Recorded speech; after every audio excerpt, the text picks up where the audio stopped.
What is up, guys? This is Time Foz, and as I promised in the last video, we're gonna be taking a look at the completed gym command space. So let's get to it. Progress!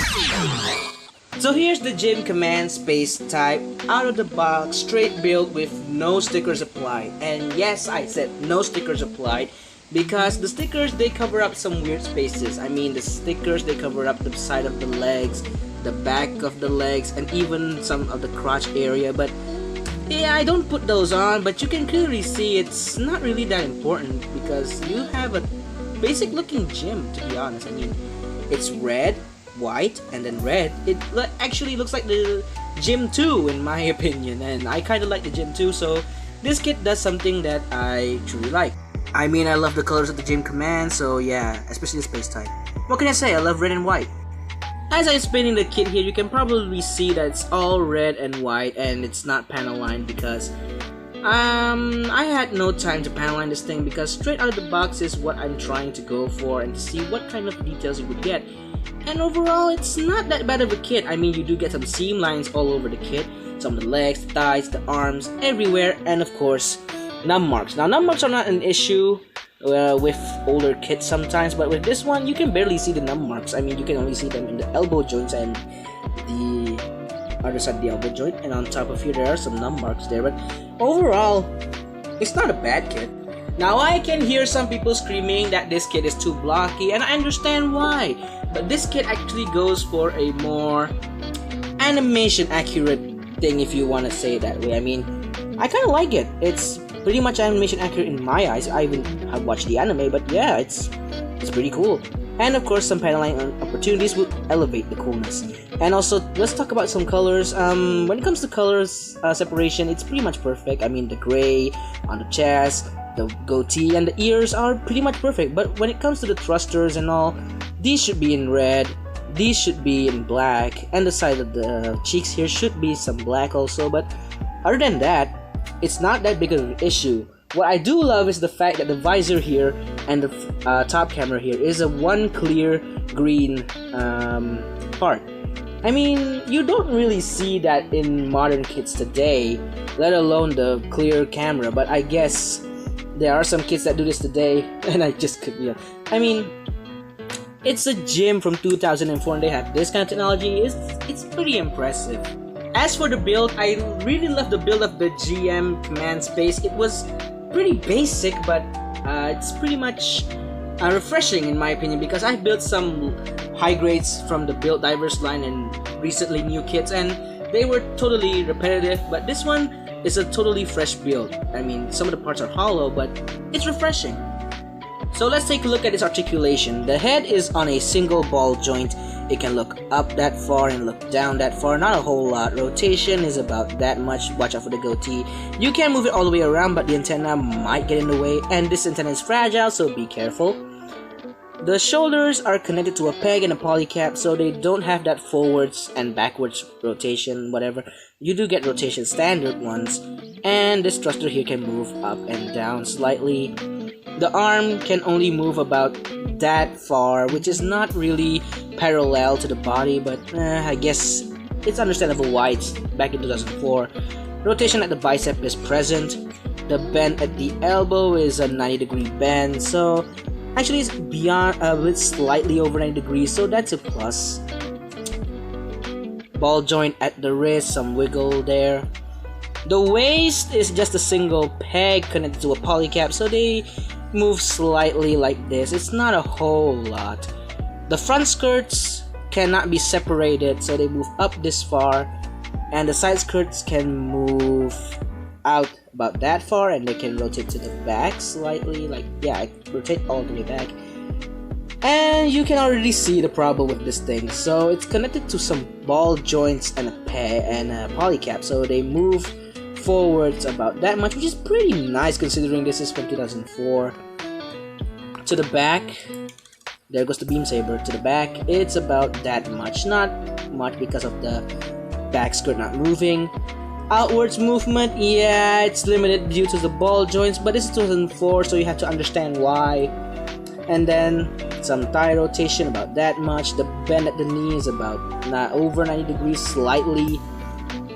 The ankle armor is separate, and the ball joint on the feet here is not the standard pointing down, it's actually going this way, so it does allow for some unique articulation. It goes down about this far, it goes up about that far, side to side slightly, and then of course rotation is pretty much limited.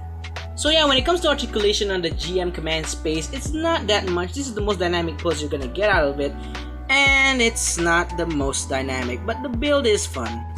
As for accessories, you may have seen that the beam saber fall from the back skirt, and I should note that these beam saber handles can take 1/144 scale beam sabers from the new high grade line, but because this is 2004, we don't get any beam saber effects, we only get this. So this is what most people would call a beam toothpick, and you can see the hand is molded there in white.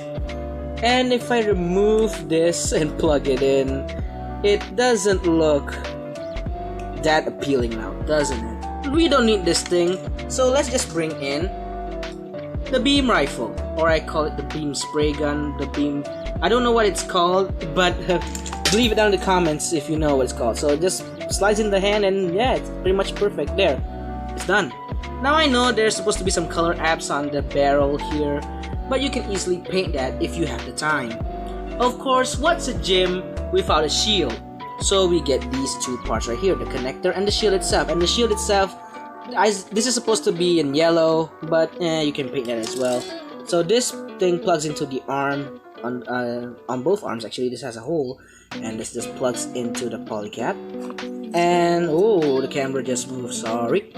And this has a polycap, and this is a ball joint, which is rare for high grades to do this. And this just plugs into the ball joint, and this one just slides into the hand, and there we go. The GM command space fully completed, fully armored, and yeah, it's pretty much perfect. And before I forget, it does come with an open hand similar to that of the original gym, and multiple gyms after that. So yeah, wouldn't it be nice if we had two open hands with this thing? For size comparisons, here he is next to LEGO Spider-Man and Ultraman Ginga. Here he is next to the high-grade Universal Century Gundam Revive, and Bandai, please revive the Gym Command in the RX-78S2 style. We really need one.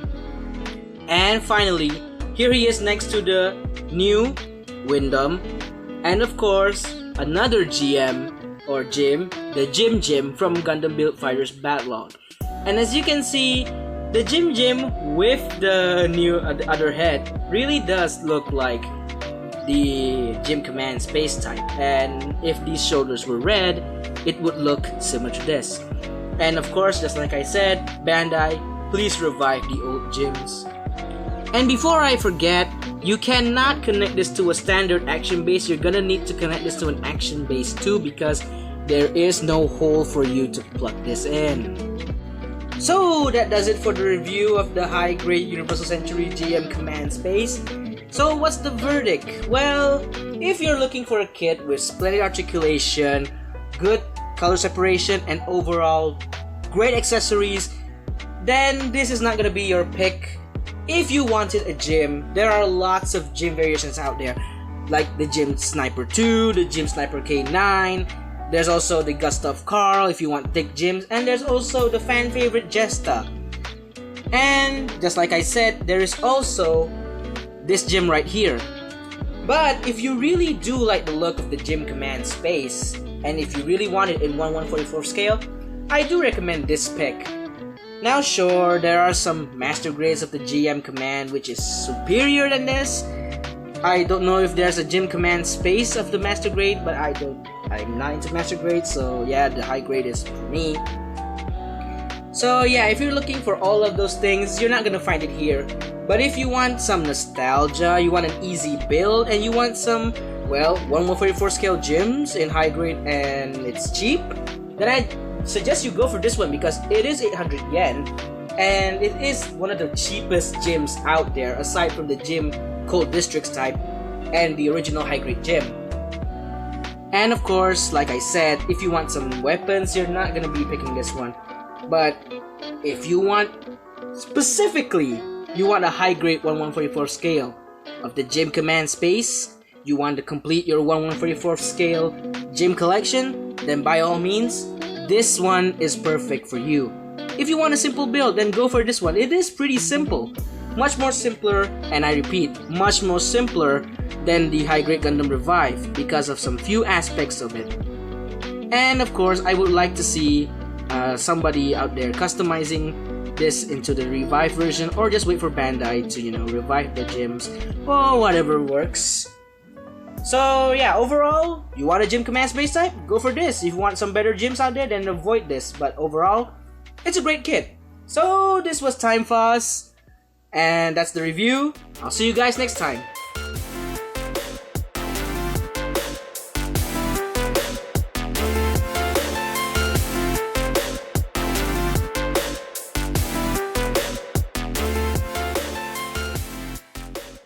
Finally, I get to review the one thing I've always wanted.